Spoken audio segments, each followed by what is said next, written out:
Guys, alam niyo ba dito sa Canada,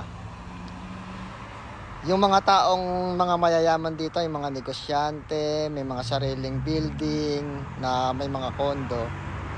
Pag pumorma sila, simple lang, mumurahin lang ang mga sapatos, simple lang ang mga damit. Pero dito guys, pag nakakita kayo ng mga mapoporma, yung mga naka-Jordan, tapos may mga kwintas pa, it's either Pilipinong maraming utang yan o kaya refugee. Yan, guys, ganyan. Pero ang pagkakaiba naman nila, halimbawa ganito summer, yung mayayaman, yan, hindi mo matatagpuan sa bahay yan. Nag-around the world yan kung saan nagpupunta yan.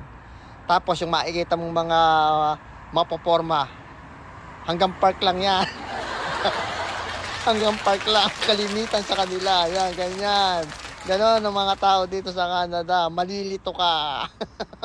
Kung sino talaga yung may mga kayamanan at kung sino yung mayabang lang.